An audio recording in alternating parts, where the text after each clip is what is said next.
Welcome back, familiar to Northside LDN, and today we've got news surrounding Declan Rice, apparently promising Arsenal that he's coming in the summer. We've got Neny as well with the new contract and more. Before we get into that, let's pick up my new guest today, Dan Potts. How you doing, bro? I'm good, Northside. Listen, it's been a while, man, but I'm glad to be on with you. And as I was saying to you offline, I've literally a little bit jet lagged because I only got back from holiday the weekend late. So I've had yesterday and today trying to catch up with the right body clock, man, because it's like 6 hours ahead where I was. So it's mad. So yeah, it should be like sort of a good one today. Let's just hope that I can stick with it because I've got a couple of shows later. I don't want to be dozing off later on, man. So, but I'm all good with you, man. How are you, mate? I'm good, man. I'm good. Listen, we got the win against Aston Villa after that shocking performance against Man City. And let's get straight into it. Before we get into the news, what do you think? What do you make of Arsenal's season so far? You're happy with the January transfer window? You're happy with the way we're playing so far? Do you like how we performed against Aston Villa? You know, digging in deep, certain games don't go your way. And sometimes you have to win ugly, which we did against Aston Villa. What's your thoughts of this season so far, bro? It's been unbelievable, mate. I can't even lie to you. I didn't see this coming. I thought we would be fighting for top four again. And I didn't expect the capitulation from some of the teams that are supposedly supposed to be around us. What I will say is that all I asked this team to do was put me in a title race. And at the moment, that's what this manager's doing. I still feel that we will be in a title race come May. I do believe that the way we're playing is going to be able to be sustainable because it looks to me as if they are hungry for this title, mate. When I see the mentality, the loyalty, the performances that we've seen this season, I don't think there's many Arsenal fans that could be unhappy at the moment, man. We're top of the league. We've managed to compete and really compete against some of the teams that I thought we would have struggled against this season. Yeah. And Mikel Arteta has really improved as a manager, in my opinion. I wasn't a huge fan of what I was seeing on the pitch from him. I was a huge fan of what I was seeing from him off the pitch, though. And the biggest improvement I've seen is that what he's been doing off the pitch over the last 2-3 seasons is now starting to show on it. We're seeing a togetherness. We're seeing an understanding. There's a telepathy. There's definitely a connect between the manager, players, and the fan base. And I think we're starting to see that now home and away. The fans have been unbelievable, in my opinion. So I've been really impressed by what I've seen from Mikel Arteta and some of these players that have definitely improved. I think there's a lot that have proved people wrong. I think Granit Xhaka is one of those. I think Ben White has been superb at right back. A lot of people questioned that. Some people questioned whether Eddie can be that guy to replace Gabriel Jesus. And I think that although we perhaps have question marks over his long-term sustainability to replace Jesus. In the short term, it looked like it was going to be okay for us, and there's rumours that Jesus could be back soon, bro. So I think there's been a lot of positives to take from this season, and I think you've definitely seen development over the last couple of seasons from the likes of Bukayo Saka, Martinelli, definitely an improvement seen from Gabriel. They just seem to keep getting better, this team, and I think there are concerns, bro. Don't get me wrong. I think when Thomas Partey is out the team, we aren't the same. I do have concerns over whether we was to have injuries to Saliba and Saka, what that would do to the side if they're players like Kivior and Trossard can come in and do a job. I do like those signings. And you asked me about the January transfer window. I was a little bit underwhelmed. I can't lie to you, Northside. I was. But so far in the 2 games I've seen Jorginho play, he's looked very good. Now, I know it's only 2 games and I want to see him over 38 before I start to actually question whether this guy is the guy that we need long term. I do think that, however, having said that, he's a player that's come in for the short term. And he's definitely provided some leadership and some stability in that midfield that's replaced and upgraded on Lokonga and Elneny. So I think, to be fair, although I rated it a 6.5 because it wasn't really a fantastic one, I can see why both those players that have come in, Trossard and Jorginho, I know Kivior we haven't seen play yet, have definitely given us a bit of a boost. But when you're linked with the likes of Mudryk and Caicedo, you can understand why the fans are a little bit concerned and a little bit underwhelmed by who we actually did get through the door. But moving through to the Aston Villa game and so on, sometimes you need a little bit of luck to win a title. Maybe we got a little bit of luck at the weekend. I think personally we were the better side and deserved to win the game. In the second half, particularly, we were really good. Missed some sitters, Eddie, Erdegaard, missed some woeful chances in my opinion, but what an ending. And you could see how much it meant to the team and the manager with the fans at the end and offside. You know what I mean? They were literally all absolutely within it. They're all together. They're all loving it. They're hungry for this title. And I never thought we'd be in this position come March, like at the start of the season. If you would have said to me in August that we'd be like 2 points in front with a game in hand, I'd have said you are crazy. So to actually get to this stage now and have a title race, this is all I wanted, man. So I have to zip it about my Arteta concerns this season. I still had them last few seasons, and I think justifiably so. This season, man, he's impressed me no end. I've been so impressed with him, man. Yeah, no, fair enough, fair enough. I mean, for me, I just look at it as I've never really rated Arteta, but like this season as well, I felt like he's done very, very well. At the start of the season, anybody that backs this manager or doesn't back this manager would have said this squad, nah, would be lucky to get top 4 with the squad that we have, knowing that our benches are Achilles' heel. I think he's done very, very well to get us in this position. What I was disappointed by is how can Arteta get us into this position? Then we go into January, we get picked for 2 players that go to Chelsea that we were already scouting for months. We come up with, certain fans come up with certain excuses to allow the club and shield Edu from blame by saying, João Felix is too expensive. But then again, we're going with Eddie Nketiah that now the transfer window's open. They're saying isn't good enough. Well, you could have got a world-class baller for only 15 mil, seeing if he works in your system, and then potentially buy him in the summer if he does work and fit in the system. He definitely would be starting in this team ahead of Eddie Nketiah. A lot of people complaining about Martinelli. We're not getting the best out of Martinelli without Gabriel in the squad. Well, why didn't a lot of fans like myself call for the club to go out there and buy a striker now that we are in a title race? I think objectives need to be fluid. When you're in a title race, you then need to go for it. You are in one, so you go for it. And I don't feel like in terms of business done in January, we went for it. Jorginho, why did we go for him? Ultimately, against the Aston Villa game, he had one half where he played very well, where he was allowed to ping the ball, which is why I saw him more as a rotation for Granit Xhaka than for Thomas Partey. His best attributes are more going forward and pinging the ball across than defensively. So I never really saw him as a like-for-like replacement for Thomas Partey, yet we needed a replacement. And to be honest, we needed this business done in the summer because last January window, we got rid of 6 players and didn't replace them. So we're only asking for players in January that should have been done in the summer. And a lot of fans said, "Oh, but you can't buy players in the summer. Why wasn't it done you can't buy players in January? Why wasn't it done in the summer?" For me, I just feel like if the manager's overperforming, even if you take money out of the budget for the summer, now is the future. Go for it now, because if we come within points or we win the league, you now don't need to sell your project so much to players. Players can now visually see the progression of the team. And yes, there have been progression, but if we fall off, Man United are only 5 points behind. And that manager's only been there for a couple of months. So you can't rest on your laurels. Chelsea will go again. Newcastle will be stronger. Man United, they're going to be taken over by Qataris. So football is a now business. You can't look and predict that, certain targets that we have, which we will get into now. Declan Rice is being linked to Arsenal. Who would say that he would want to come to Arsenal over Man United? Man United are a bigger club. They've got more history. And if they've got Qatari owners, well, they've already outspent Man City without Qatari owners. And that has been my biggest gripe. With Arteta, it's more games like Newcastle, Brentford, the first game against Man United. I don't see a plan B at times from Arteta. And it's just plan A. And if it works, it works. Or if the players buck up their ideas, then they can, players like Saka can win us the game. With him, I want to see managerial flexibility because he came under Pep. And we was under the presumption that, he came under Pep. He should be able to be fluid. And if we're comparing him to Pep, what's Pep really known for? Tinkering with his team, especially in the Champions League. He's a thinker. He won the league without a traditional striker. He tries different things. He's bringing Haaland into it. So it's all good making, certain fans making a comparison. Okay, when we do a like for like, there's certain things there that I would like to see from Arteta that I've not seen yet. But when plan A is working, it's been very great. Why doesn't Edu now go out and help this guy? Because he was backed in terms of players when he was 8th, when he was 5th. And now that he's going for a title, we're going for, third choice Jorginho because we was in for Caicedo and Declan Rice. And then we're going in for Trossard, which I was happy with Trossard. But at the end of the day, why can't we get the main players that we want?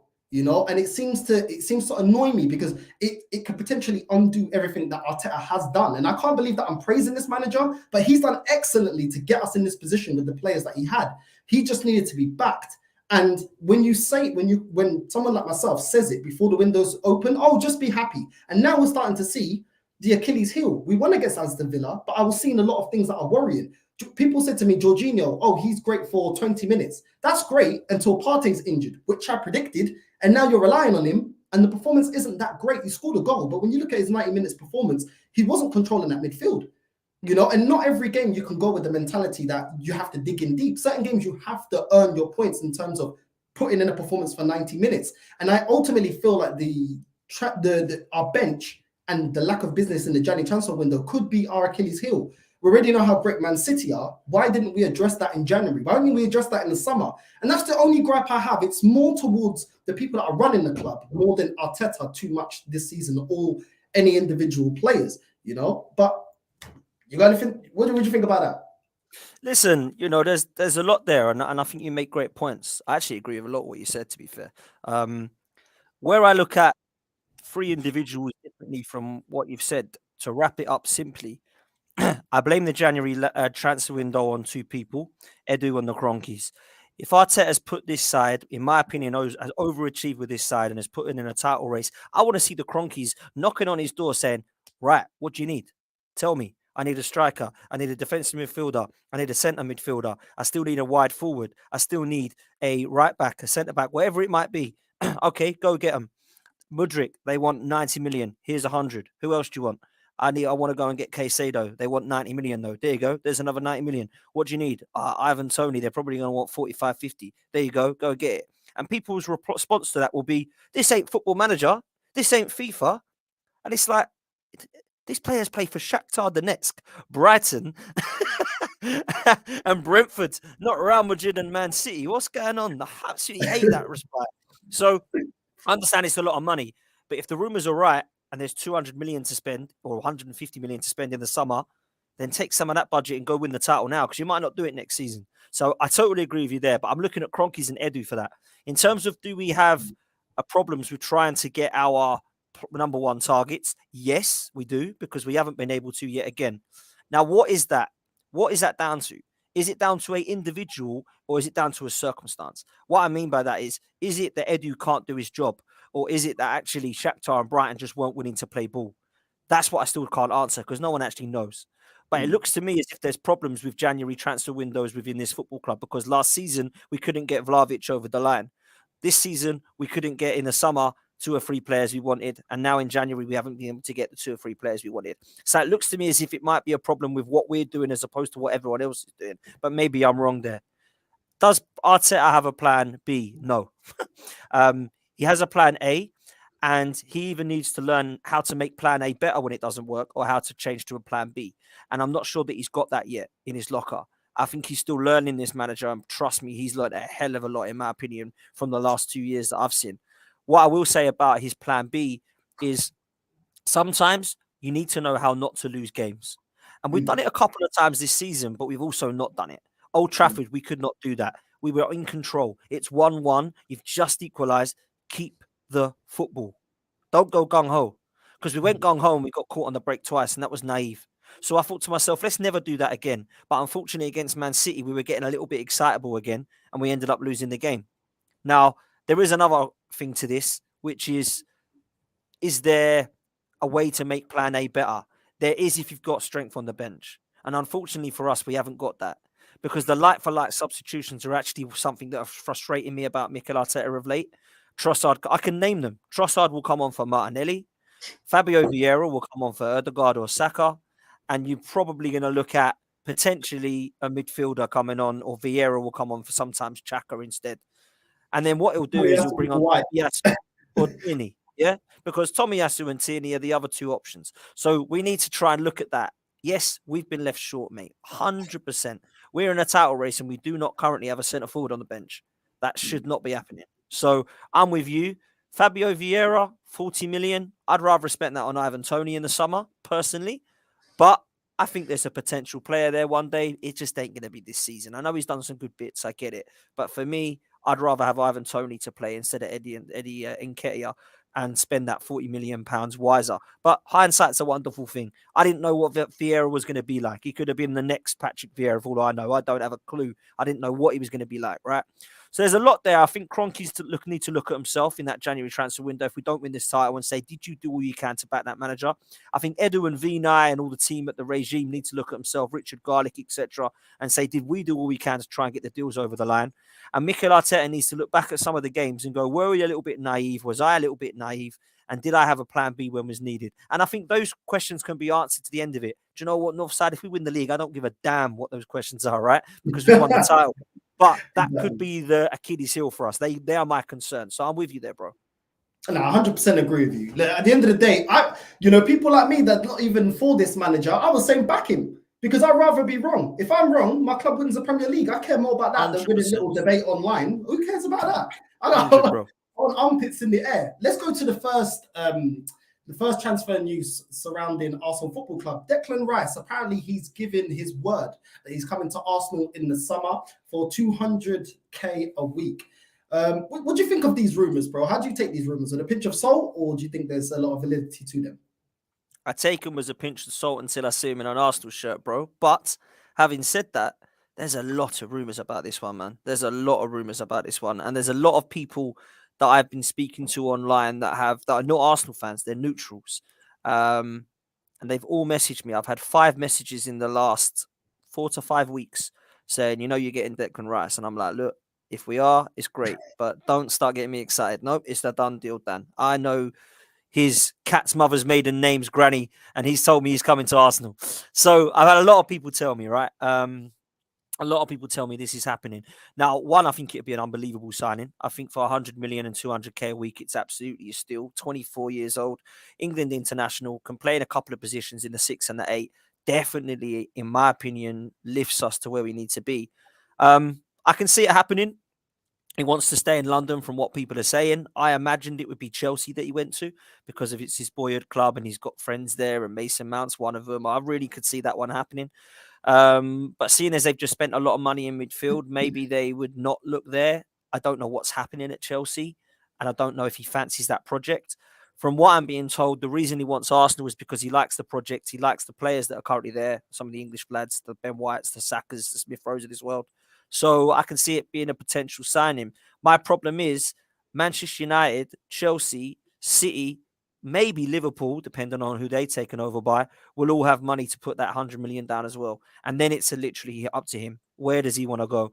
Now, if Arsenal win a title, I think he'd probably be interested in coming to us. Is he going to go to Manchester City? Yeah, he probably would go there. But is he going to be guaranteed playing every single game? Rodri's a good player and Pep loves him.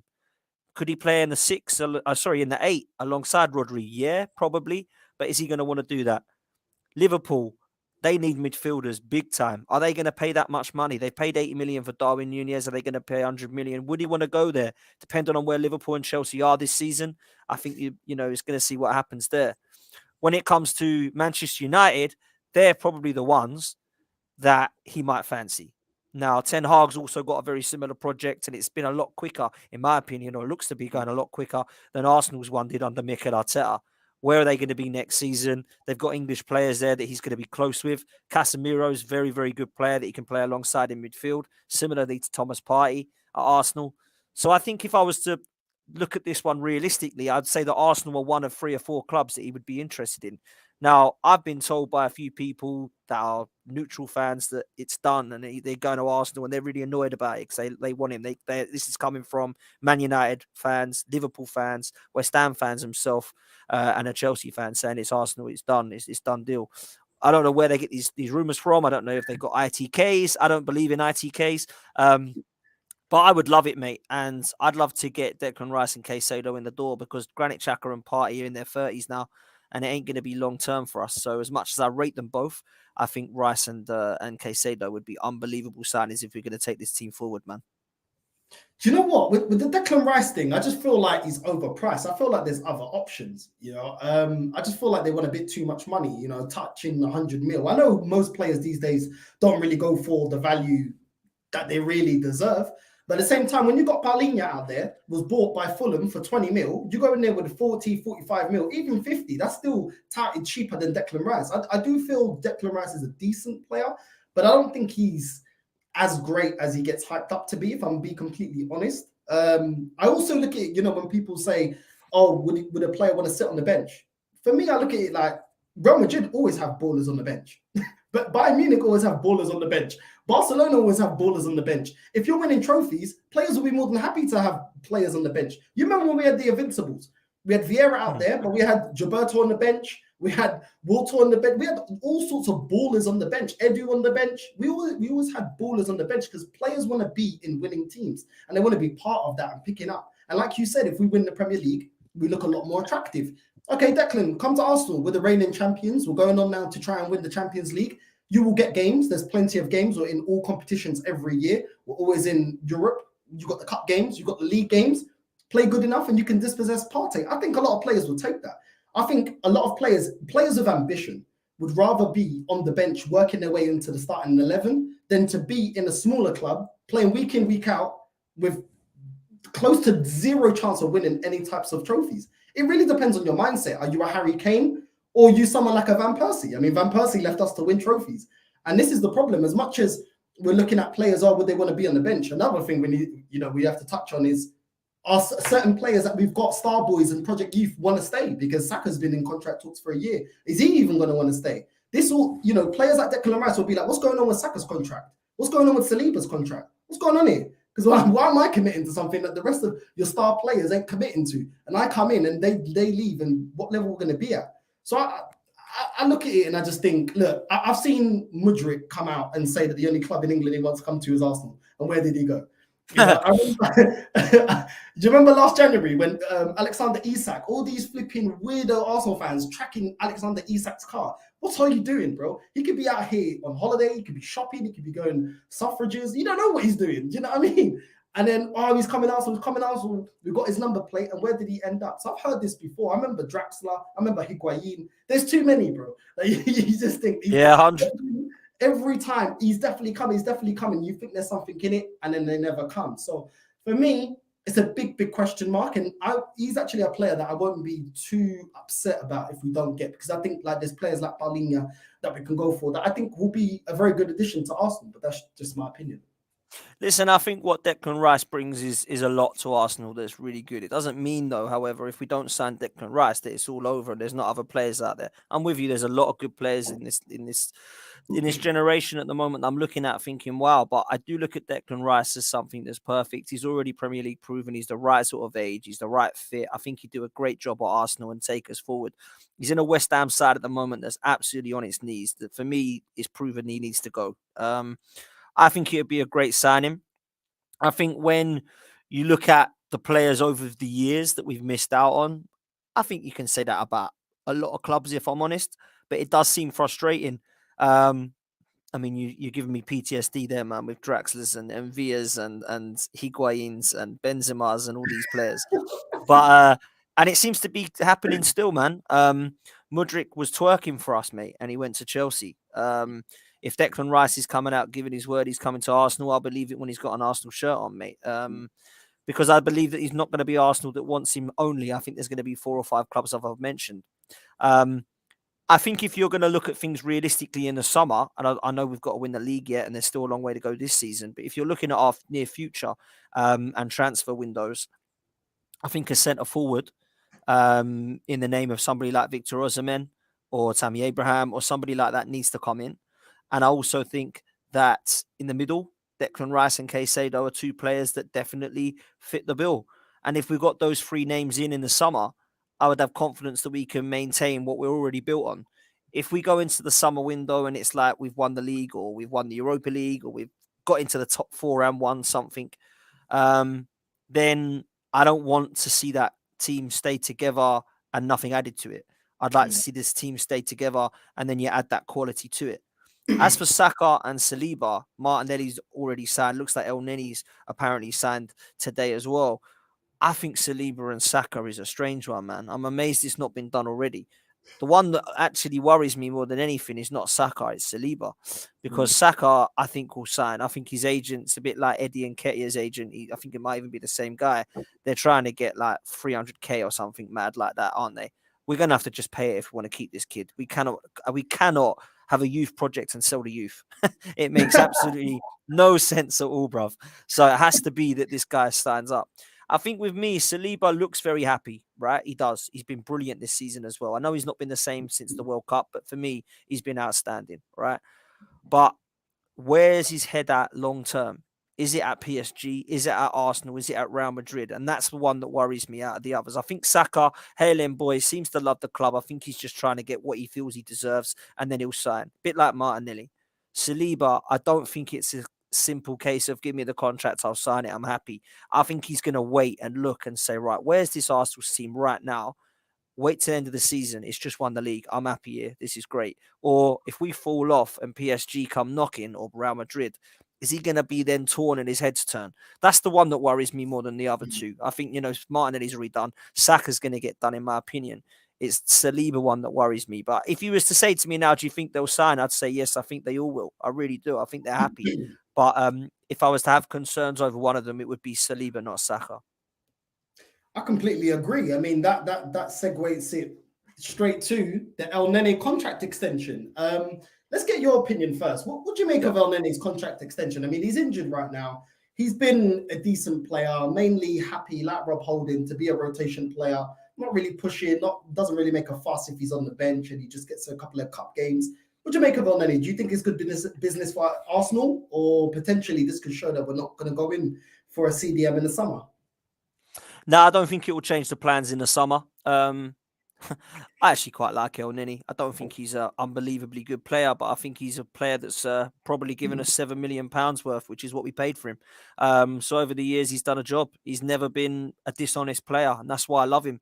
He's never come out and said he's a Cesc Fabregas. He's never come out and said he's a Vieira. He's always come out and been a Mohamed Elneny. And I think sometimes where we look back at games where we've needed him and we've had good results, he's been a huge part of that. I can see him scoring screamers still. I remember him scoring great goals. I remember him doing performances and putting them in against Old Trafford a few years ago where I thought he was sensational alongside Thomas Partey. So there's then definitely times where he's come into this team and done well.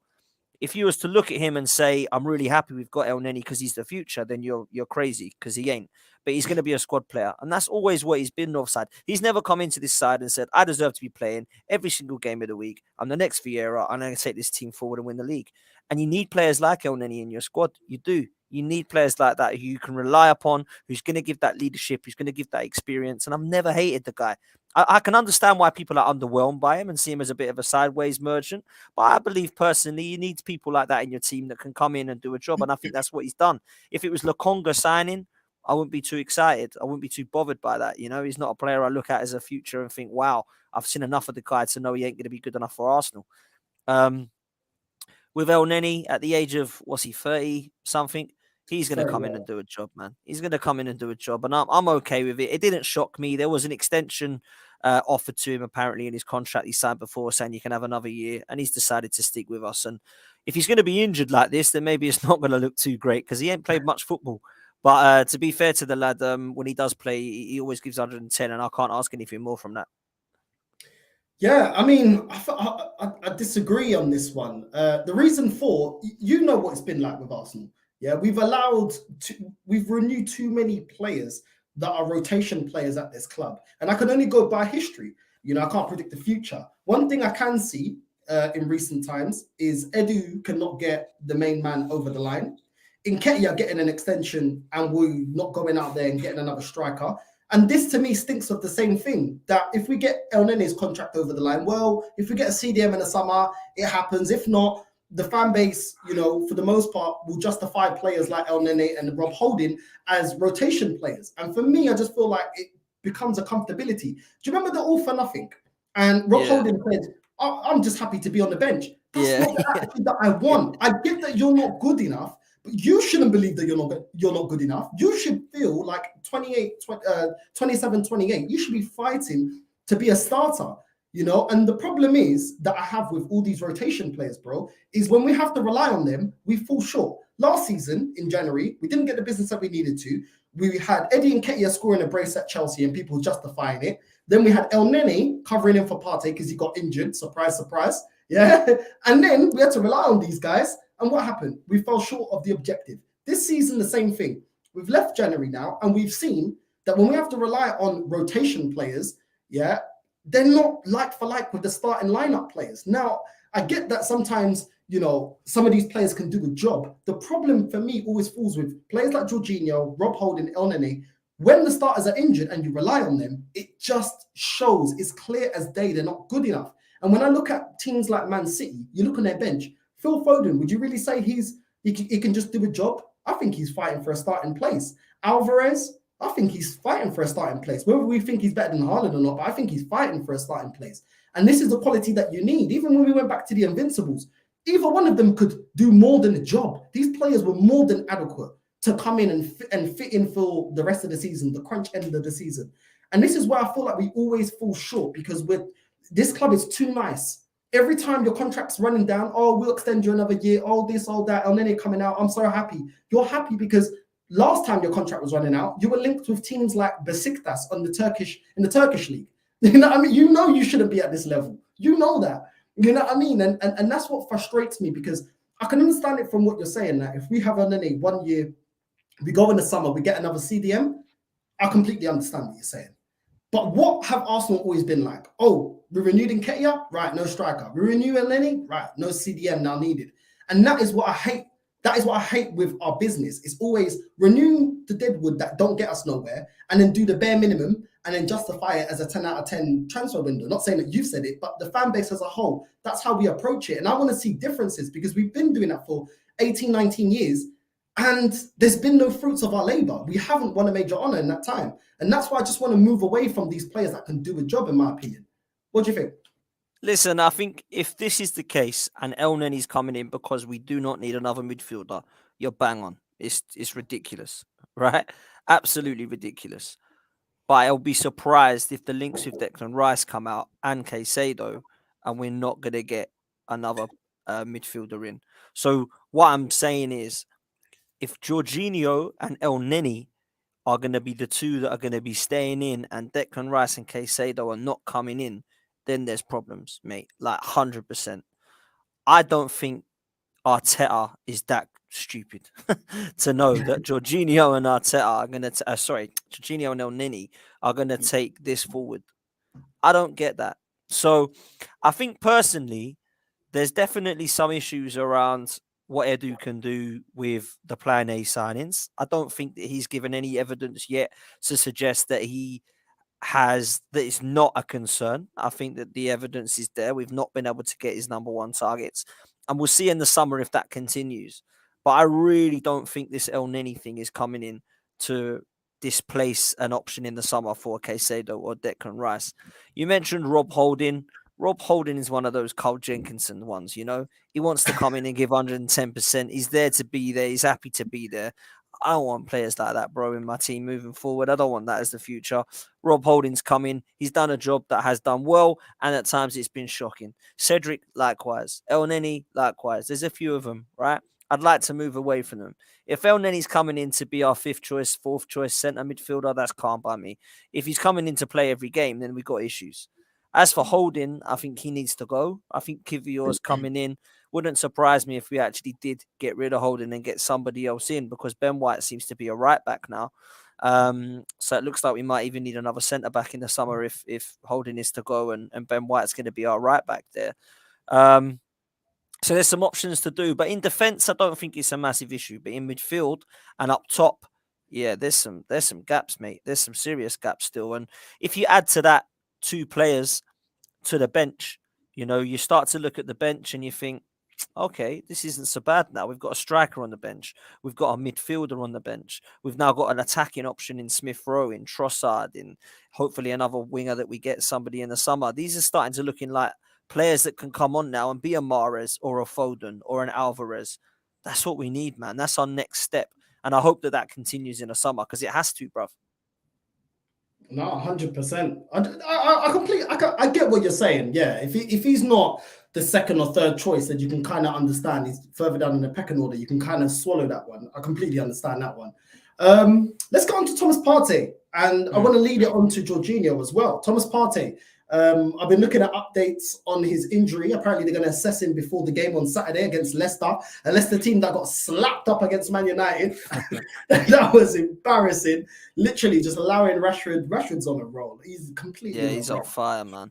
You know, but I think the lot could have scored in that game. Martinez hit the crossbar. I mean, that game could have been a 5-0 game. But on Thomas Partey, if he's not available, have you been happy with Jorginho? Because, like I said, I feel like he's more...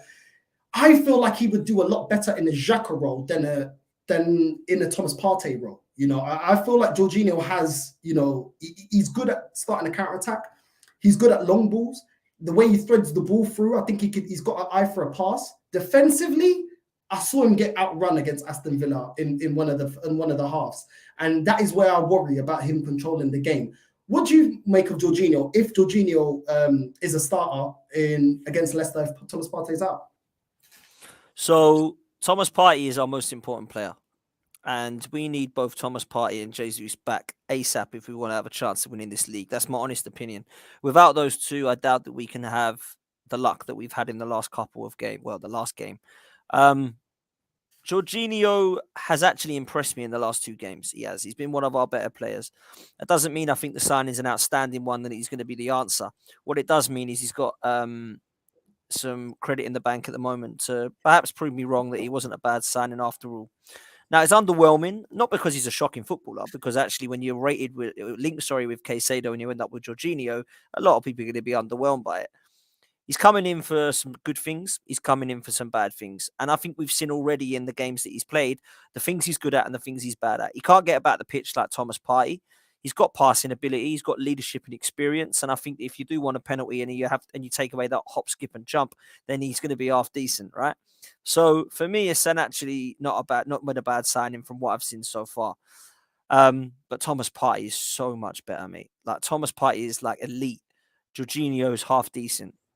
Having said that, great, won us the game. I loved his reaction after it. Everybody seems to have welcomed him with open arms. He's fitted in, but I need to see something quickly, and it's Thomas Partey back in this team. The one player I think that might, and I don't know if you agree with this, that might be affected by Jorginho and not Thomas Partey is Granit Xhaka. He hasn't been the same in the last couple of games, in my opinion. I don't think he's been allowed to progress as forward as much as he has been this season. Little bit like Martinelli being affected by Jesus being out. I think similarly, Xhaka's getting affected by Thomas Partey being out. And I would go as far to say as Martin Odegaard maybe has as well. I don't think we've seen the same Martin Odegaard the last couple of games. So, yeah, Thomas Partey is that good that when that midfield trio is fit, I believe we can beat anybody. When one of them is out, it's not quite the same. Something's missing there. So I think for me, Xhaka's game could be affected by it, but Jorginho hasn't been absolutely shocking. Having said that, Martinelli shouldn't need Jesus to be quality, and Xhaka shouldn't need Partey to be quality. So they need to both look at themselves as well in those performances and think, why have I not been quite on it, and get myself back into the mode. Hopefully that goal will do a lot for Martinelli's confidence. And Granit Xhaka, we know this season has been consistently good. It's only been of the last few since Partey's been out that the drop-off has been there in his performances. So Jorginho will come in and do a job. And unfortunately, we need somebody who can come in and do more than a job. But in the last couple of games, brother, I've been all right with him. I think he's been decent, mate. Yeah, I completely agree. I feel like you're right in saying that Thomas Partey allows Xhaka and Odegaard to do what they do best, which is in the final third of the pitch. I completely agree with you. And I think when Jorginho's there, they definitely have to assist Jorginho because he's not the most mobile. He can't get hold of, the whole midfield. And I think that takes away. We already know that Granit Xhaka, Arteta undercover, he discovered his best position, and that's going forward, not putting too much responsibilities. That completely makes sense to me. I can't lie. And Martin Odegaard, his game was never about repossessing the ball and dropping in deep. He's more, he wants to spark an attack. So I can see that, and I feel like that's a fair analysis. People, listen, we're gonna have to do some Portuguese discipline up in this, yeah. Make sure you like and subscribe. Yeah, to the Football 12-man podcast. Yeah, the link is in the description. Don't be a filo da puta. Make sure you go subscribe and big up to my guy. You know what I mean? Dan Potts, bro, real one, man. Even from when I met you outside of the Watford Stadium, man, real one. Just stop. We were just talking. I didn't even say anything about YouTube. We're just talking. Do you know what I mean? And people need to know this, man, because some of you guys, you're big. And some of you guys are real humble, and it's nice to see, bro.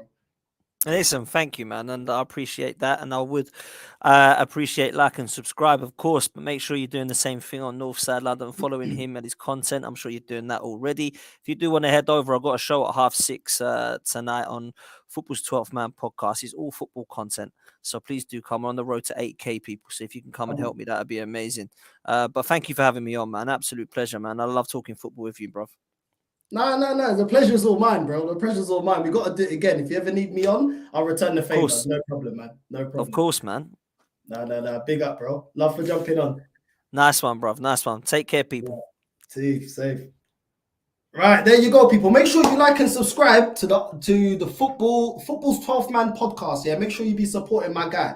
You know what I mean? Don't leave me hanging in that, people. You know what I mean? Big up to Dan, man. Top guy. Top guy. And it's actually somebody that, like I said, I met in person. And it's the same energy. And that's always nice, man. Like, I had it at work. Even though I'm a small YouTuber, a couple of weeks ago, I was just like, I'm not going to say what at work, but I was at work and someone just like, yo, you know side? I was like, yeah. And then they were just like, oh, like, safe. I was like, all right, cool. Like, I didn't even know who you are. Like, all I see is numbers on the screen. I don't know who's talking to me. I'm just doing my sin and getting on with my day, Tajavin. I'm not here for no pucaria. So it is what it is, man. Like, you know what I mean? I just keep it humble. If people want to say hi. If not, it's cool. Do you know what I mean? But, you know, I'm nothing compared to Dan Potts. And he's a real humble guy. If you ever catch him, just have a convo. Real nice guy. And those are the content creators that you want to support. People that are humble, people that will stop. If they ever see you, they'll give you time of day. They don't think that there's something just because they got a channel, you know, because at the end of the day, we're all equal fans. Whether you got a channel, whether you got a following, whether you got Twitter, whether you got whatever. You know what I mean? So it is what it is, man. Make sure you go and support Dan Potts, man. A real one, real nice guy. Go on, people, and show some love. Do you know what I mean? There's enough of you that watch the channel. And yeah, man, I appreciate if you lot go and support my guy. You know what I mean? He's a real one. Now, let's get into this. Right. The man at the heart of these quite outstanding performances is Saka. Now, this headline here, talking about Saka potentially being burnt out. And I think this is a real conversation because at the end of the day, we need rotation. We've seen with Martinelli, it's worked wonders. There's certain games that Trossard's come in and scored a goal. Saka now, I feel like the guy is knackered and he's still producing, still scoring, still on point. But at the end of the day, this guy needs to be rotated. We can't play him every Premier League game, Europa League game, Cup game. We need to rotate this guy. My biggest fear, touch wood, is that this guy gets injured because he plays way too much football. Every week, 90 minutes. Every week, 90 minutes. Eventually, it's going to catch up with you. No one's indestructible. Do you know what I mean? And we need to be able to play someone on that position. I know the transfer window is closed. I know we can't address that. I personally wanted to address it, but it is what it is. We need to give this guy a rest. We need to. And the problem is, we're not playing the most scintillating football. We dug in deep, we dug in ugly to win against Aston Villa, and that's why we won. But at the same time, we know that if we don't have Saka, a lot of times teams can nullify us. We play a lot through Saka, so it's hard to drop him. But at the same time, this is why we need Arteta to be able to be flexible and be able to work a system that you can rest Saka. You know what I mean? Leicester is for the taking, and no game in the Premier League is easy. But at the end of the day, like even if he only comes up, it's kind of hard because we're in the title race now, and it's hard to rotate players for certain games, especially when you ain't got adequate replacement. But at the same time, I fear for this guy burning out. We burned him out last season towards the end of the season, and what happened? We didn't meet our objective. We should have addressed this in the summer. We should have addressed this in January. And I do think that this is an issue. Every time Saka goes down, I'm shitting it. I'm thinking, puta, now, Nossa Senhora Fátima do Céu, por favor, não deixa que esse gajo fica lixado, please. Yeah? I start doing some Angolan bruxaria so the guy is okay, some Angolan witchcraft to make sure he's okay. There's no injury. But listen, my Angolan witchcraft can only take it so far. You know what I mean? I've been doing it all season. Make sure that Starboy stays starring. You know what I mean? Make sure that he's on that pitch. But at the same time, this manager also needs to help me out. I can't keep doing Angolan bruxaria to keep helping this guy. You know what I'm saying? You need to rest Saka, man. He's a great player, and for me, our best player. But at the same time, he can't play week in, week out. This guy gets slumped all over the pitch, week in, week out, on top of fatigue. Eventually, one time that they come in and clatter him, I'm not saying he's the most fouled in the league before certain fans come out and say, oh, he's the most fouled. No, he's not. He's actually not. Go do the statistics. Go check your Googles. Eu não tô aqui para fazer toda essa, para pesquisar isso tudo. You need to go and do your Googles. I'm not here to do all your homework. But at the same time, yeah, with the fatigue playing 90 minutes and then getting clattered every game multiple times, it will catch up, and we need to do something. Arteta needs to do something to protect this guy, because this guy is just different gravy, man. Different gravy, on the way to being a world-class player. In my opinion, on the way to being world-class. I don't think he's world-class yet, he's hitting it. But I think this guy is an elite player, man. And yet he plays, or you get run into the ground week in, week out. He needs to be managed a lot better, if I'm being completely honest with you. He needs to be managed a lot better. Now, Arsenal willing to do anything to secure Brazilian ahead of Barcelona. Victor Roque is a young Brazilian striker that has been linked to Arsenal and Barcelona. Price is between 35 million euros and 40 million euros. And he's 17 years old. Now, I don't know much about this guy. I never heard about him. He recently helped Brazil win the Under-20 South American Championship and is in high demand. And apparently Barcelona's in for him. Well, if Barcelona are serious, he's going Barcelona. Let's just keep it 100. But let's get into it. I mean, the player's been linked to Arsenal. Victor Roque, he plays for Atletico out there in Brazil. He's valued on transfer mark for 14 million euros. When you're looking at his stats in the Brazilian Serie A, 29 appearances, 5 goals, 1 assist. In the Campeonato Mineiro, 8 appearances, 3 goals, 1 assist. Copa Libertadores, 7 appearances, 2 goals, 2 assists. In the Copinha, is 5 appearances, 1 goal, 1 assist. And the Copa do Brasil, 2 appearances and 3 goals. Look, at the end of the day, I don't think this is not what we need right now. We don't need a 17-year-old. In the summer, I mean, I'm not too fast. But at the same time, I mean, we've got Balogun that's out there sourcing in League 1. Do we really need to bring in another young striker? No, I think our focus needs to be someone on the level of João Felix, someone you know, a proper striker, you know, a proper striker somewhere as good as Jesus, if not better.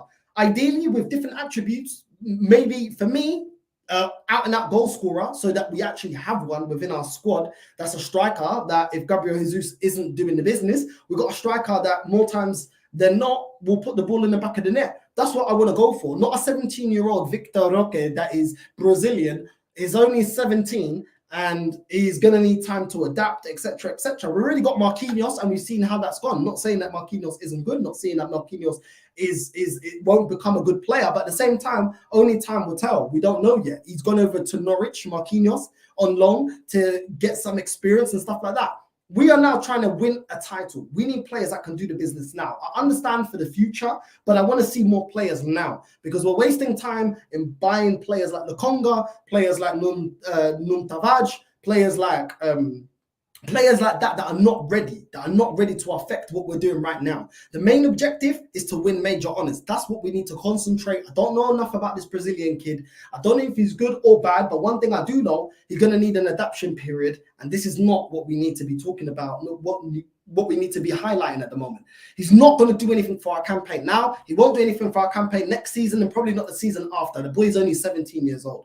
So listen, it sounds good, and a lot of times it gets these journalists a lot of clicks to be saying, oh, this Brazilian kid, wonder kid, and this and that. As soon as you're Brazilian, as soon as you got un passaporte brasileiro, everyone calls you a wonder kid, calls you the next this, the next that. I'm sick of it. Like, you know what I'm saying? Like, the whole nation can't be full of the next Neymar, the next Pelé, the next... Like, relax. They throw this bucaria around too much and it's jarring now. Like, it doesn't even have the same effect as before. Like, now it's just like, bro, like, relax, man. How many times have you, man, said this? Like, it's boring.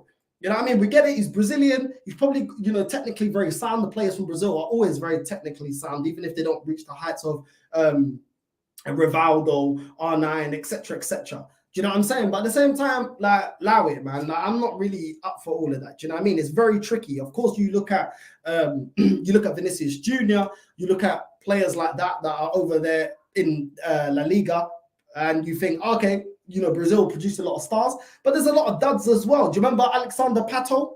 Because I remember Alexander Pato. Alexander Pato was doing it over there in AC Milan, was doing it for a little bit, and then ultimately in the biggest stage, my guy wasn't good enough. Do you know what I'm saying? And This is what I'm saying. They were thinking that he was going to be the next Kaká. He never reached the heights of Kaká. Do you know what I mean? So there's always duds in Brazil. They always like to paint this like, oh, the next this, the next that. Man. You lot always call all you got to do is have a passaporte brasileiro, be 17 to 18, 19 years old, and next thing you know, you're a wonder kid, you're this, you're that. Like, allow it, bro. Like, we don't know how good this guy is. At the end of the day, there's bigger, for me, there's other targets that we need to be focusing on, not this guy. Let me get into you lot's comments because I want to know what you lot are saying. I know you lot have dropped a lot of comments. Big up to everyone that's locked in right now. And yeah, High Northside and Potsy, Declan Rice will be a marquee signing. What do you think? He is an absolutely amazing player. I don't think Declan Rice is amazing. I think actually, I think he's good defensively, but I think sparking counter attacks and affecting the game in going forward, I don't think he's that great. If I'll be honest with you, I know he's not an attacking player, but I don't think his passing is that great. I don't think he gets involved much in the build-up of a counter attack. If I'm being completely honest. And I just think there's better, cheaper alternatives than Declan Rice. But if we get Declan Rice, I wouldn't be mad at it. I just don't think he's all that. You know what I mean? Like, I don't think he's as big as people hype him to be. That's how I feel about Declan Rice. Big up, guys. Just tuned in, Northside and Dan Potts. I love your shows, man. Respect, matey. Watching from Poland, Warsaw. Big up to you, bro. And love for that, man. Make sure you subscribe to Football's 12-man podcast. Make sure you be subscribing to that and supporting Dan. That was here earlier on. And yeah, big up, man. Neny, ? Saka and Saliba still not signed. Make it make sense, bro. It don't make sense. You know what I mean? And I get what Dan was saying about there's more chances of Saka signing the thing. Obviously, you know, he come through. He was actually given opportunities at this club. Saliba's only getting his opportunities now. You know, the bridge might be burnt, and he may feel like the club never really believed in him. And, you know, there's all sorts of things that went round. Obviously, a lot of people said that, you know, with Saliba, I think he lost the parent.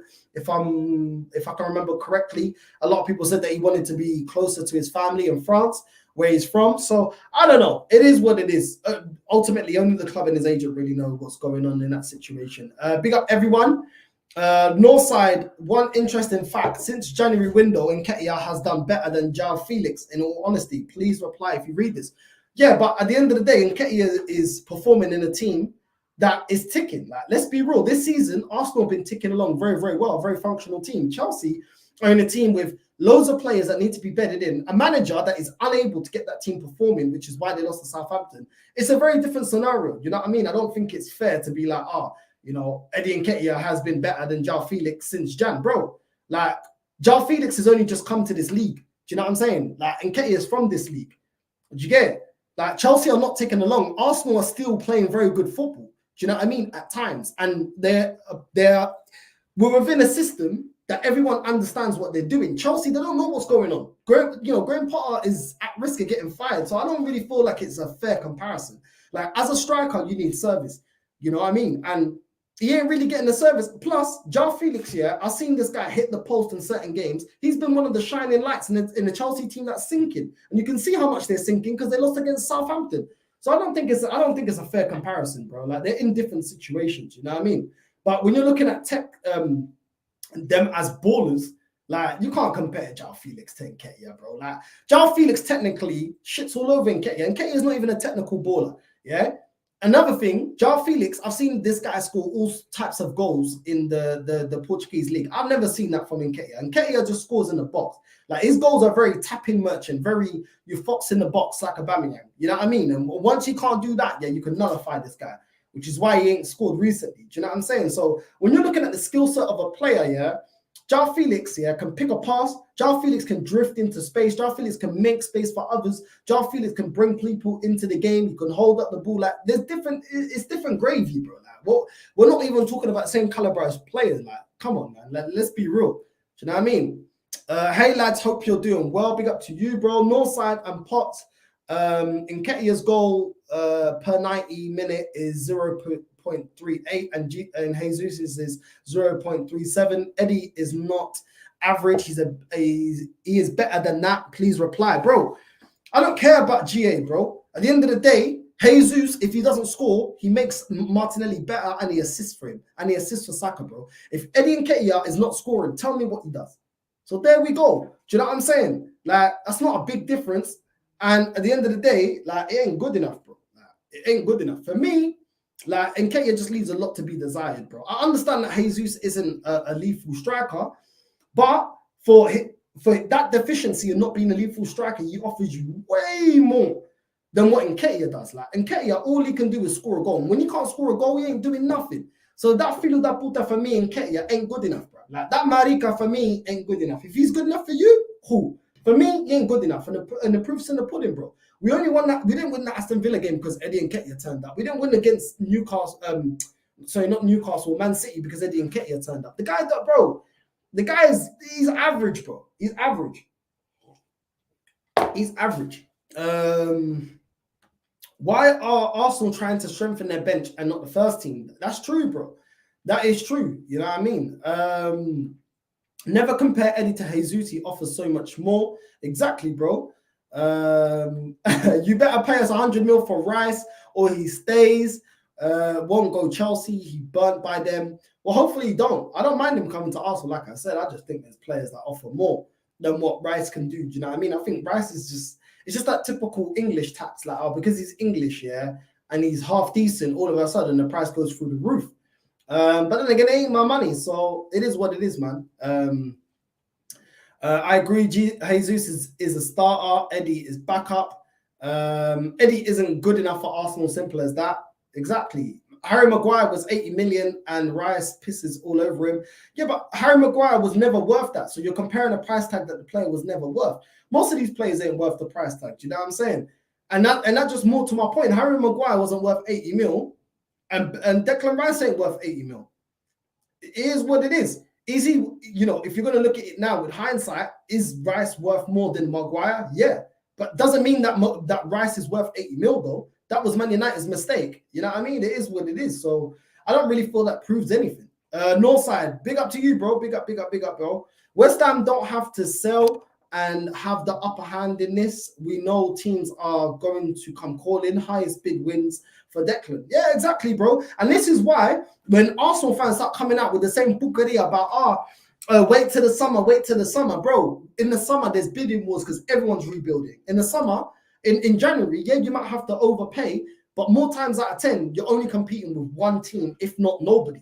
That's why there's no perfect window to buy players, bro. Just go out there and get the job done. Do you know what I'm saying? Like, it don't make no sense. Like, we don't win bidding wars. We lost the bidding war for Mudryk. We lost the bidding war for Rafinha. So why are we going to wait till the summer where there's hella bidding wars? Bad players have got multiple teams that are out for them, and we're going to wait till the summer as if Arsenal are going to outbid Man United for Declan Rice. We won't. Which is why I said we should have done it in January. But it is what it is, bro. It is what it is. You know what I mean? Arsenal fans will tell themselves whatever makes them feel better and takes the accountability away from Edu. I don't know why. I don't know. I don't really understand, but it is what it is. Northside, if you twerked for every action the club take and agreed with everything, you'd have 20 times more subs. However, I know you're true to yourself and you're a man. You don't twerk anyway. Bro, big up to you, bro. Listen, this is up to you, man. Thank you, bro. You know what I'm saying? I just say how I feel, bro.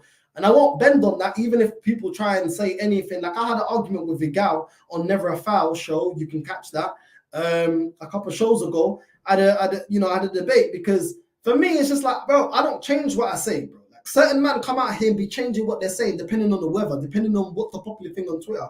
I just hold my club to the standards I hold them, and that is to win Champions League or win the Premier League. That is the standard.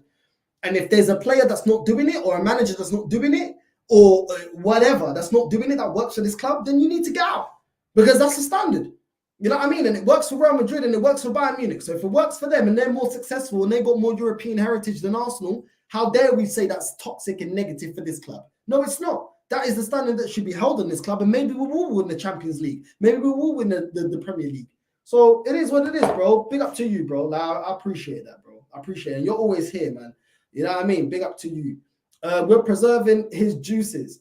I think Arsenal will win the Premier League this season. All the competition are underperforming or inconsistent this season. This is Arsenal season. Could have made the job far easier had we done the job in Jan. I still don't feel like Arsenal will win it. But like I said, like I've always said, I'm more than happy to be proven wrong. I'm more than happy to be proven wrong. I have no qualms with Northside being wrong and Arsenal winning the Premier League, because ultimately, I couldn't give a crap about a debate. I care about my club winning the Premier League and winning major honours. I care more about that than winning a debate. So it is what it is. Hopefully I'm wrong, but I don't see it. I don't see it happening, bro. Stop hating on Eddie. He will be the best striker in the Premier the next 2 years. Wait. How did this Marika find my flipping channel, bro? What are you talking about? You're talking out of your culo, bro. You're talking out of your culo. What are you talking about? Based on what will he be the best striker in the Premier the next 2 years? Are you smoking something? No. What kind of Marika here has just found my channel? Bro, allow me with the pucaria right now. Because I'm not, bro, you're just talking out of your culo, bro. You know what I'm going to call you? Culo Bay, bro. Culo Bay. You know what I mean?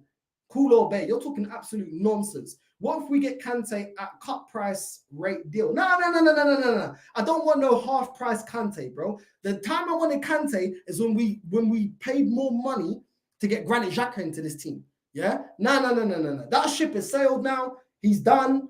I'm done with him. We already got a Jorginho that's past his prime. Yeah? Even though super Arsenal fans don't want to admit it, he is past his prime. At the end of the day, I don't need no more. No. Desculpa lá. I don't want no. Kante, estás a brincar comigo? No. Let him stay there. Yeah, let him stay there. I don't want all these dead wood that our rivals deem not good enough, but all of a sudden they're good enough for us. No. This isn't Oxfam, bro. This isn't Oxfam. You don't just dump your bullshit here and think, oh yeah, there we go, this is the dumping ground. No. But big up to Oxfam. I'm mocking Oxfam, but my football club is not a charity, bro. It's not a charity. Northside, my bro, big up to you, bro. Love for tuning in. Hit that like button, people. It doesn't take Einstein. It wasn't rocket science. It was so obvious that in Jan window, you need to upgrade on Eddie in the room and Partey backup replacement. A 5-year-old could see this, bro. But this is the thing. It's only popular to say it now, bro. When you call it out beforehand, you get told, oh, calm down. Why are you moaning? Why is this filo da puta mo? Why is this marica moaning? But now, the ones you call the marica, the one you call the viado, now I'm the one that's correct. Because now a lot of these man, yeah, that were telling me to be happy, all these super positive Arsenal fans are now saying Nketiah's not good enough, this player's not good enough, we should have done this, we should have done that. It's been the story for Arsenal for 18, 19 years. The fan base only complain once it's too late. Only once it's too late. When it's time to affect our season, they don't moan. So it is what it is. Let's see if we win the league. But if not, I already know I'm not going to get an apology. So it is what it is. Jorginho is good with passing and shots outside the box, but Jorginho and Xhaka don't have the legs to protect the back line. Teams are getting to us easily in recent matches. Exactly. We already wasn't the strongest, yeah, because we had Partey when we played Newcastle and them teams there, and they were bullying us off the pitch and pressing us, pressing Odegaard, pressing every player and pressing from the front. We already wasn't dealing with it. Now that we got Jorginho that can't defend, good luck. Good luck. Because a lot of teams aren't going to be as naive as Tyrone Mings when we played Aston Villa and be allowing us to just do a madness. A lot of teams are going to shut up shop and they're not going to give us these opportunities. So it is what it is. Title race is going to be interesting. I can see it now. Big up, man. Exactly. We need to work on getting troops onto your channel, bro. This is what I'm focusing on now. Like, focusing on getting a lot more collabs, and I'm just going to keep going and bringing collabs. It helps the channel grow. It, helps, the guest channel grow if you lot subscribe, and obviously it helps me and my channel, my content being put out there to a different audience. So big up to everyone that subscribed to Dan. He's a top guy. Dan is a good blog. He is, man. Top guy, man. Really, really nice guy. You know what I mean? And I've seen some people that on this YouTube thing that they're two-faced. They're two-faced. What you see on their channel isn't what they say behind closed door. But Dan is a real one, man. He's a real one. Like, and when I met him, I got good vibes, and he's always been cool with me, man. So make sure you subscribe to Football's 12th Man podcast and help him get to 8K, man. Real talk. YouTube's not easy, man. So help. Make sure you subscribe. Listen, people, as well. Don't think I'm a filo da puta that don't look at the stats, yeah, and the statistics of my channel. There's a lot of people that watch this channel that are not subscribing, caramba, not helping me get to 3K. If you're one of them viados that are always here tuning in, yeah, and you're not subscribing and supporting the thing, yeah, the next time I see you, I'm gonna throw this chinelo at your head. I'm real talk, man. Help the flipping community. Help the channel. Do you know what I'm saying? You know what I mean? Don't just be coming on here just watching. I don't ask. I never beg for super chats. I never beg for nothing. Just make sure you like and subscribe. Hit a dislike if you don't like it. Hit a like if you like it. I don't care. Do you know what I mean? Just support the thing. You get me? Some of you lot be moving like pagans. You know what I mean? Big up to everyone that always shows up, always subscribes, always help me promote the thing. Big up to all of you lot. Do you know what I mean? Tropa Elite. You already know what time it is. Tropa Elite. Saka is Arsenal's main man. Everybody relies on Saka. Give him the ball and see what he can conjure up. Exactly, it's predictable, which is why it's easy to stop our attack, bro. You know what I mean? It's all through the right-hand side. And then through the right-hand side over a guy that can't get a break. Like, what are we going to do when he's not available for selection? You already know that Arteta doesn't have a plan B. Bro, this ain't good enough, man. This ain't good enough. You can't be, Pep reincarnated, and next thing you know, you can't even do basic things like changing things tactically or keeping your players fresh. I can't lie, Saliba's looking sus. Do you agree? I do, bro. I do. I don't think that, I'm not convinced that Saliba's going to stay at Arsenal. I'd love to be wrong because I think he's actually done excellent. For his first season, coming in as a youngster, young player in League One and getting all those awards and stuff, I think he's done excellently. I think Saliba's been great.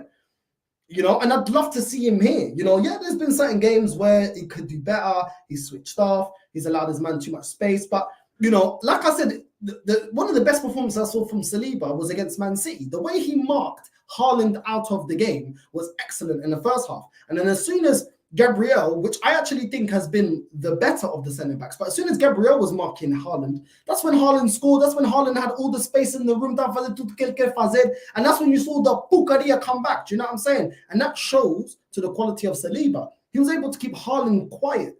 He knew when to press him, when not to, when to give him space on the turn to receive the ball, when to cut certain passing lanes to Haaland. And that just goes to show that there is a real player in there, and he could become a top centre half. Of course, there's things of his game that he needs to improve. He's not world class yet, but I can see the potential. I can see the rawness of a great centre back, and we just need to tie him down. But we've left it too long, and as always, the power is now going into the players' hands, and we always find ourselves in this position.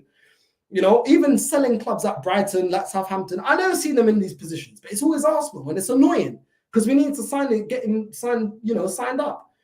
We need Europa back as soon as just so Saka gets rested. We do, bro. Saka not great, mate. Sorry, Saka. What am I talking about? Saliba. Saka gets kicked every game. They try to injure the golden child. Bro, it is what it is, isn't it? They know that he's a top player. They want to stop him playing. It is what it is. That's football, bro. Like, how many times did Maradona get kicked? You know what I'm saying? Look at how his legs were all bobbled, like he was like from Planet of the Apes. Maradona, when he retired, is because he was getting smashed, bro. Like, these players actually get protected in comparison to back in Maradona's day. Like, them man there, bro.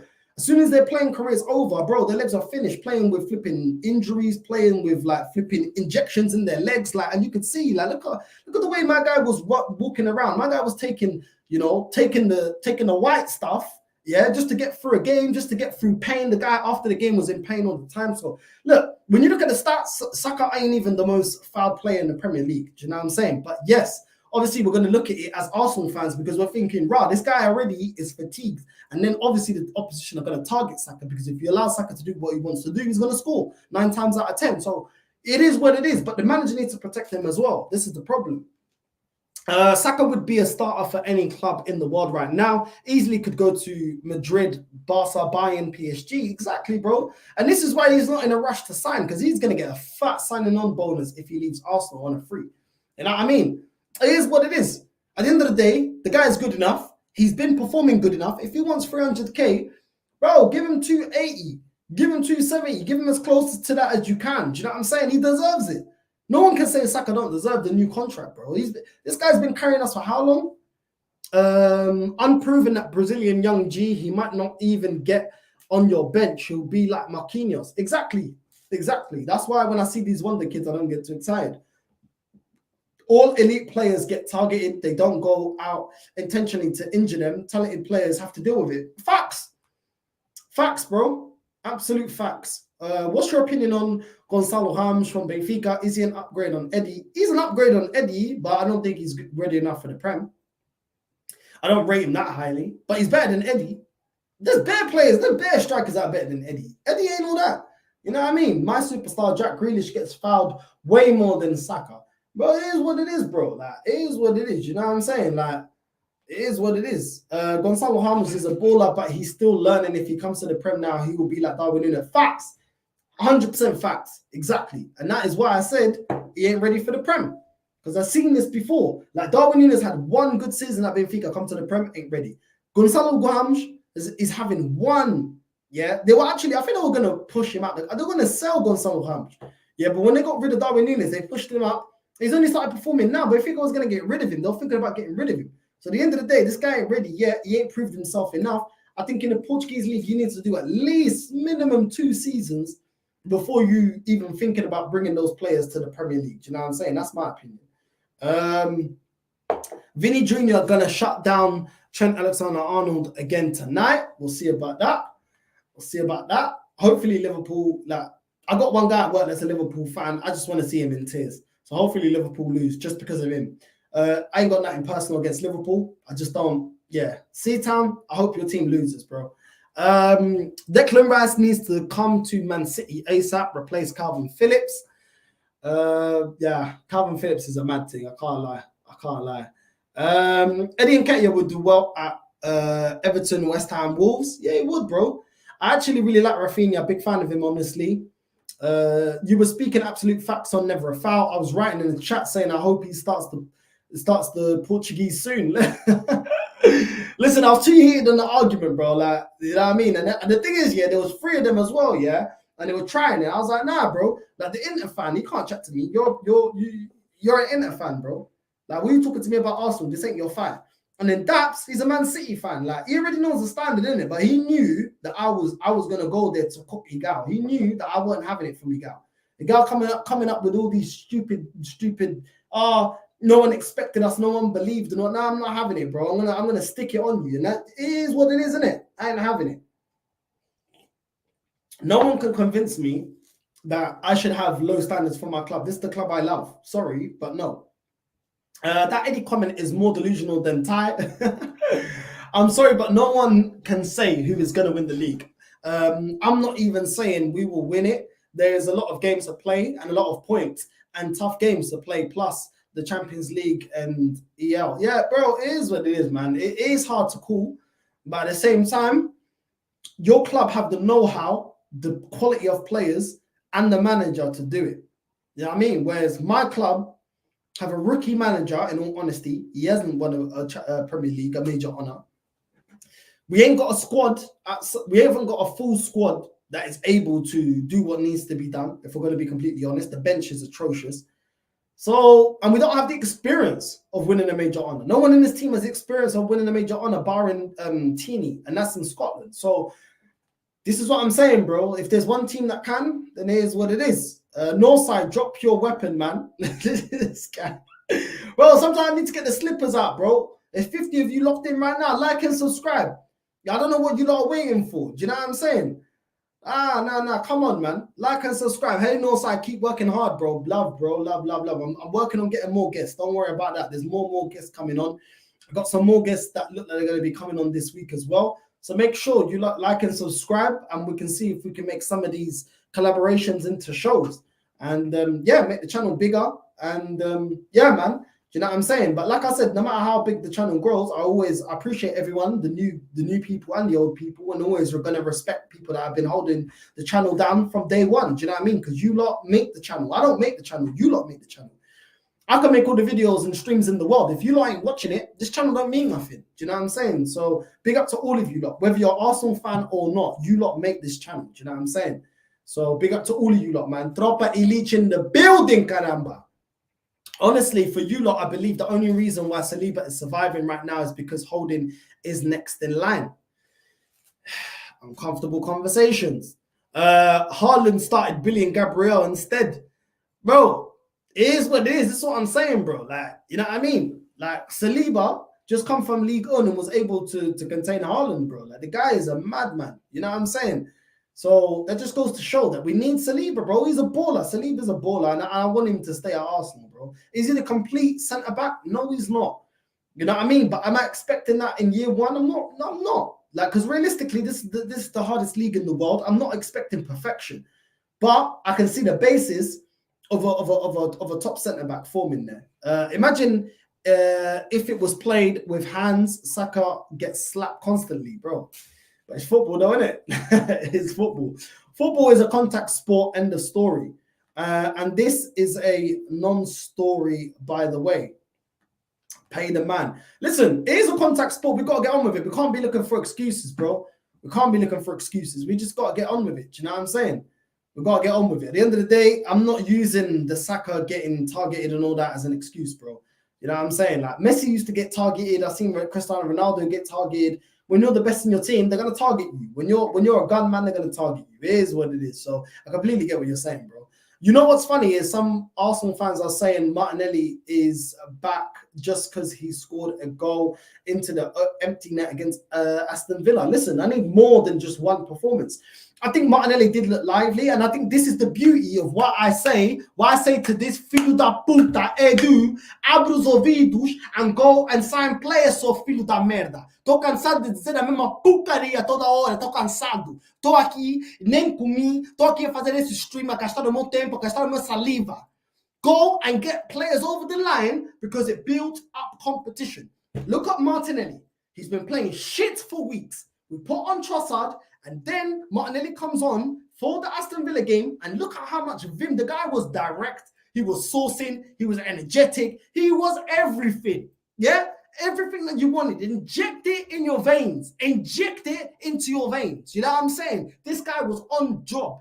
Yeah? This is what you get when you make your starting 11 players, yeah, fight for their position. But Odegaard ain't fighting for his position because Fabio Vieira will never take his position. Saliba and Gabriel ain't fighting for their position because Kivior and Holden will never fight. Will never get their position. This is the problem. When you got competition, it brings out the best. Now, you've seen Zinchenko recent weeks not playing that great. You bring on Neny, he's coming on with a purpose because he knows if he doesn't perform, Zinchenko's taking your place. This is what I'm saying. Metal sharpens metal. You need players on the bench that are going to challenge these guys. But when you have bums like Fabio Vieira, bums like flipping Holden and all that, bro, the starting 11 players are like, yo, I'm playing every week, bro. Doesn't matter if I drop a stinker or not. You have to create competition through the players. Make them compete with each other, and it will bring up the best of each other. But when you're there, Marquinhos, is he playing over Martinelli? No. Martinelli's position is comfortable. Now, Martinelli's got to fire up his ass. He's got a firecracker right up his ass now because he's got Trossard breathing down his neck. So this is what I'm saying. If only we had that all around the pitch. But how dare I say that? Well, actually, the coast is clear. All the super fans say that you're allowed to say it now. So it's all right. It's all right to complain now. There's no problem to complain now. But when I was doing it before, oh, you're toxic, you're negative. Why don't you just get happy? Why don't you just be happy? So I'm saying, bro, and this is what I'm saying all the time when I do my shows, bro. Like, these men, yeah, are unable to have hindsight. Like, hindsight is a beautiful, like, you need to have that vision of what is going wrong, what do we need to rectify. But at Arsenal, only when it's the popular thing to say can you start moaning about certain things. Martinelli is on the Ballon d'Or list. What's this here? Tony Claude Gunner TV, my brother. Big up to you, bro. Make sure you like and subscribe to Tony Claude Gunner TV. Smash up the likes. What's this here? 200 mil for Rise is thievery by West Ham, bro. It is what it is, bro. That's how important he is to them, innit? So I don't really, you know what I mean? I can't really knock it. Big up Northside, we will not win the title. Our squad is not good enough. The winning mentality is missing. Listen, there was winning mentality against Aston Villa.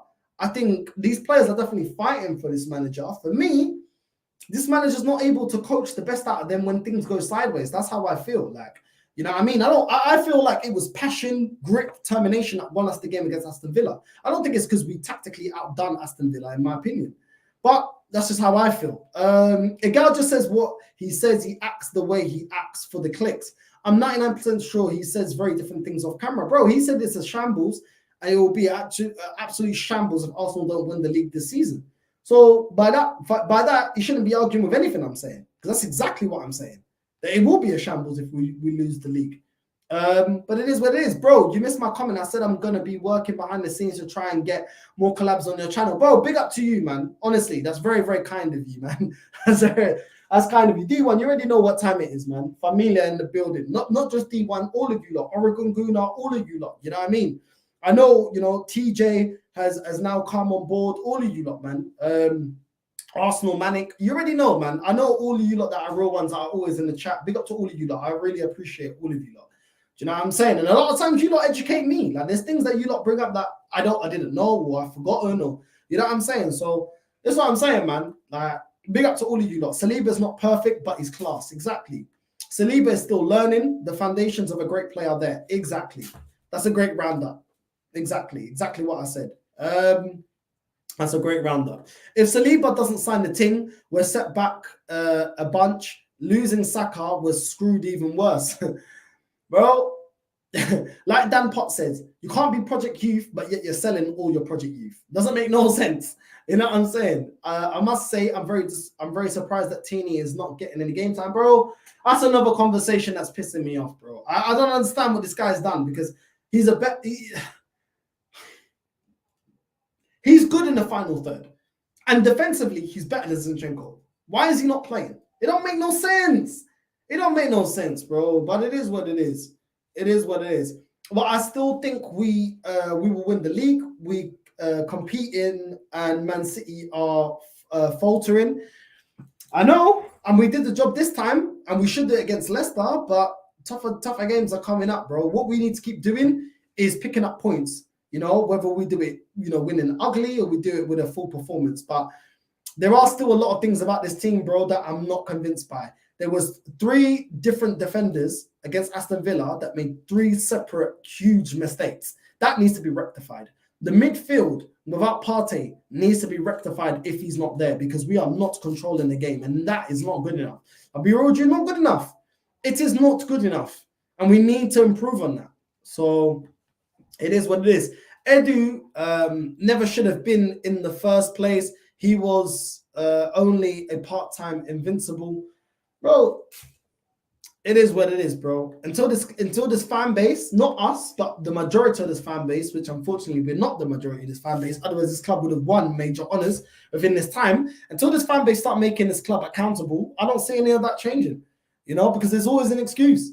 Oh, you can't buy in January. Oh, that's a smart buy. Oh, you don't want to overpay. Oh, he's not worth it. Oh, you know, this ain't FIFA. As long as these fans keep being the Kroenke's lawyers and legal team for them, then we're never going to do anything, bro. It's going to be the same bugaria, the same merda, and these maricas at the top. Vinay, with his 2 hairs looking like Phil and Leo from Rugrats, yeah, is always going to keep getting away with it. And Edu, looking like a Brazilian swimsuit model, yeah, with the Speedos on, yeah, more time on the Speedos and the jet ski than time on the flipping doing negotiations in the office, then nothing's going to change. It is what it is. It's going to be every year the same pucaria. And I'm just annoyed. Northside, I was so pissed after work that I saw ELENEY sign that new contract. Wasn't inspired. Bro, I told you, when the fans keep accepting bullshit, the club's going to keep serving you up bullshit. This is the facts, bro. Like I just said, if we don't hold them accountable, then they're going to keep doing the same thing. Because everyone's gonna still buy all the merch. Let me quickly see the merch. Let me get it. That just reminded me because I almost forgot about what else I was gonna talk about. Yeah, I'm gonna get some of the merchandise up because I'm sick and tired of this crap. Yeah, from this club, bro. Go, you lot didn't do what you need to do in January. Now you man want to come out with new merch and all this bullshit. And bro, I ain't buying none of it, bro. The Arsenal shirt, the black one, even though I do think it's a sexy shirt, that I didn't even buy that one. Do you know what I mean? That was given to me. These fools that bought that will never get my money. Not until they start being serious. I'm not giving none of my money. You must be mad. For what? No. Merchandise FC, man. Merchandise all the time. And I'm sick and tired of it. Let me get it up. There's bare merch, you know. Bare merch going around. You know what I mean? It's a piss take. Where is it? Men's. Let's go into men's. What's this? Bare retro collections as well. Retro collection, Arsenal 1886 collection. But these men spend more time here on merch than actually going and getting us the players that we need, bro. You know what I'm saying? It's a joke thing. Absolute joke thing. Look at this. Look at this. Look at this. Merch, retro merch. I'm not saying it don't look nice. These two look nice. Saliba looks good in his jumper there. I'm not saying this merch don't look nice here. Flipping, if you want to sell me merch, go out there and get me the flipping players that I need, bro. Because without success, without going out there and doing what needs to be done, all this merch means nothing, bro. Absolutely nothing. Like, do you think that, bro?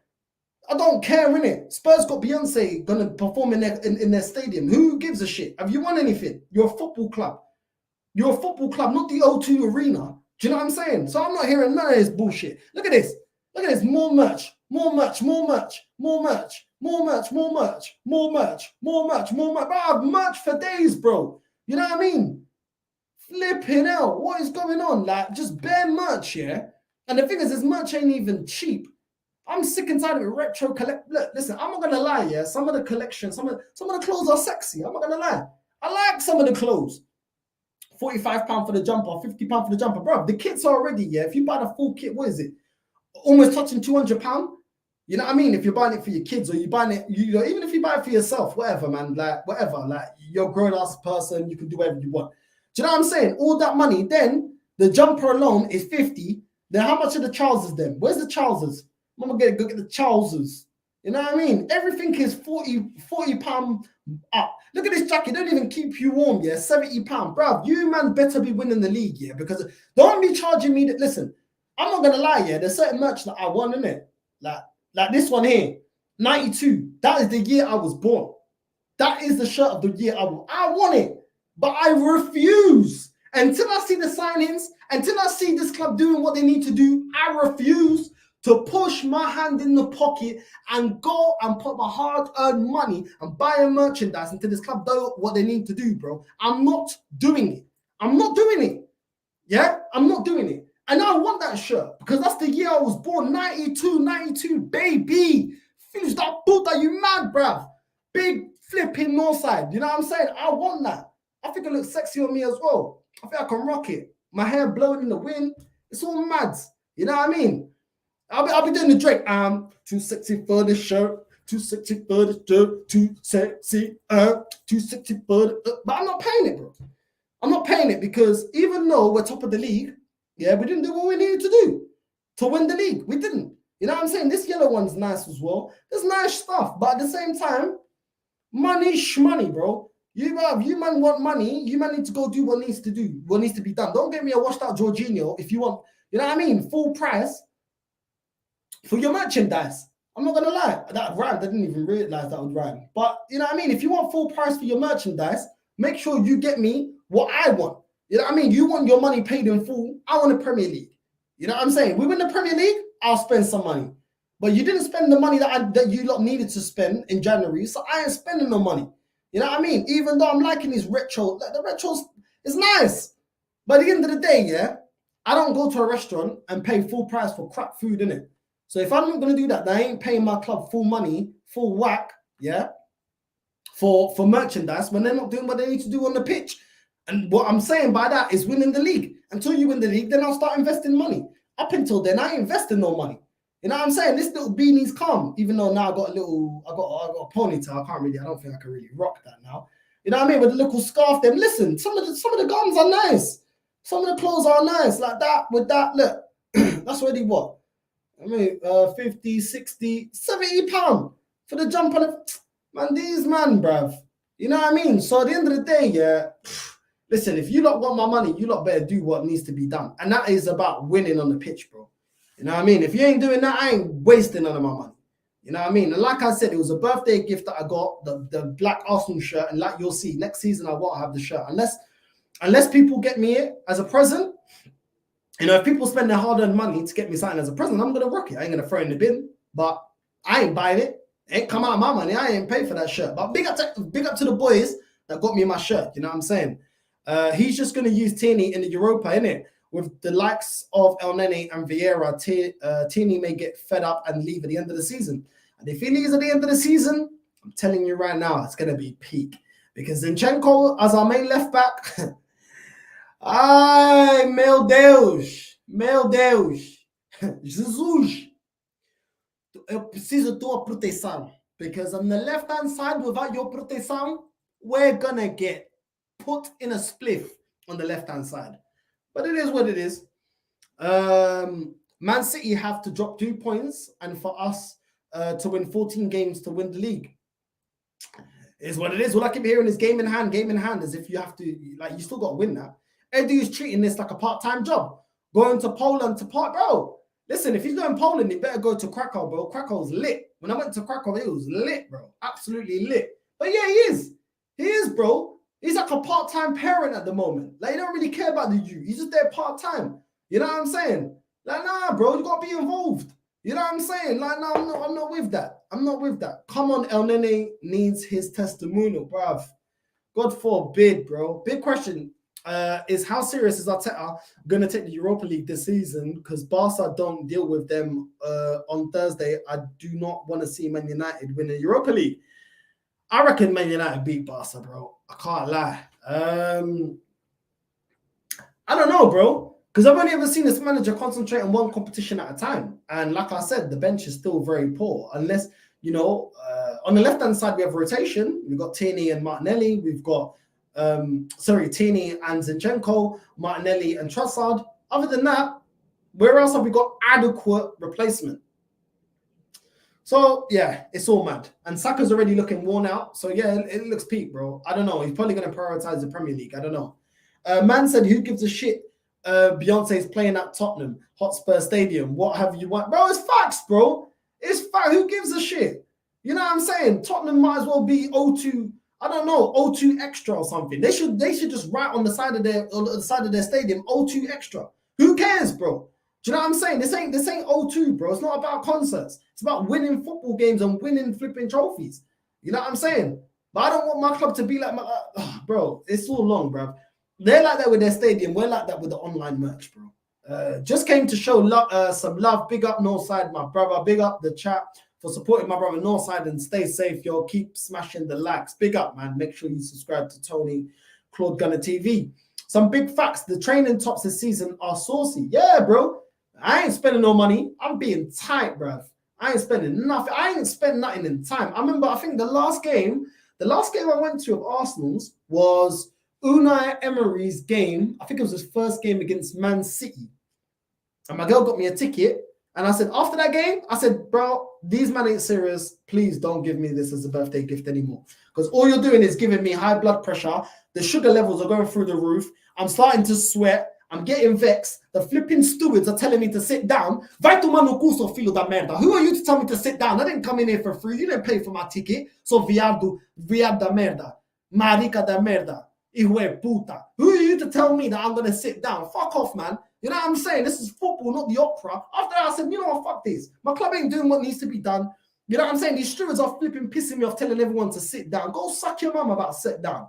You know what I mean? Go sit your mum down. Go sit your grandma down about telling me to sit down. Via da merda. Nah, I hate it, bro. I hate the Emirates, bro. I don't want to go back to the Emirates right now. Bro, the stewards pissed me off. Now, obviously, I haven't been this season, but at the end of the day, bro, they pissed me off, bro. They pissed me off. £200 for the bulk kit. Used to be 30 quid for the trousers and 40 for the top. Even much cheaper a few years before that, bro. And the thing is, how many different kits? Do you remember that there was even that kit, the black and red one, the limited edition? You know what I'm saying? These men be bringing out 6-7 kits here through the season, and the way they get away with it, limited edition, limited time, limited offer. Come and get it now. Right now, at your local store. Vai tomar no cu, sou marica da merda. I'm not spending uma libra with you lot. £1. Yeah, we got a saying in Portugal. Furado. Not even a penny with a hole in it. Not even